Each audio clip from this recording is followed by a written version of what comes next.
name is Johannes Hamutenya.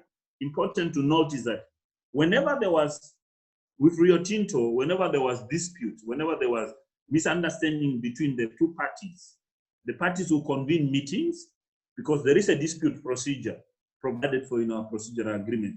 Parties will convene meeting and resolve these issues without that one party basically abusing their power and directly attacking the other parties. But with the Chinese, they don't want to resolve. They don't want to come to the table. What they do, they rather send you threat letters. And this is what they've been doing. In fact, one of the things that they've done, I think the first thing they did is try to bribe chairperson. On several occasions, they tried to bribe me personally. That's the general manager, organizational resources. It basically offered me a number of bribes, and I rejected all that. What kind of bribes? We had recording. What kind of bribes did he offer you?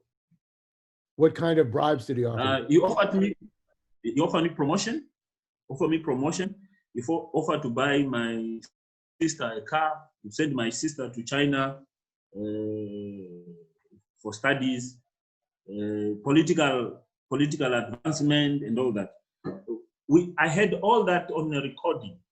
I had all that recorded. Basically, then during the COVID-19, before COVID-19, when he sent us the first threat letters, as the leadership, we then decided to expose him. We were busy exposing him.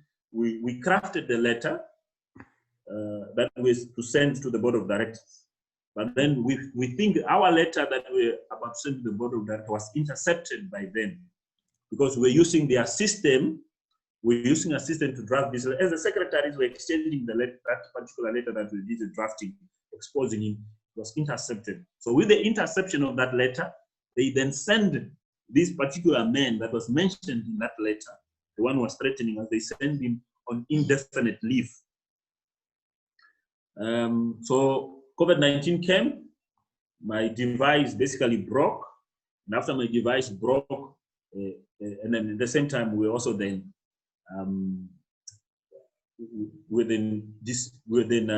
suspended and ultimately charged and dismissed. So most of these things were downloaded on the Rössing system. So with us being outside, all those information, all that proof, basically then lost it. How has COVID affected workers at the mine? Are the Chinese testing all the workers? Do you have tests for COVID? How are they treating you? No, not good at all. In fact, we had written a lot of letters to them regarding this COVID. So what the Chinese did when COVID came, they removed themselves and started working from home. But our workers remained. And strictly, the workers were not allowed to speak about their status. People get removed from sites, and there was a lot of fears that was created. And the workers were not allowed to disclose their information to their colleagues. And secondly, they were denying the presence of COVID on site, and until it became obvious.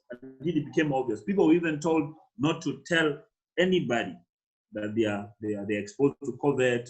And when they could not control this, then because people started phoning us, telling us about their status, telling us how they are being treated, then they decided going forward, only Rössing doctors will test their patients.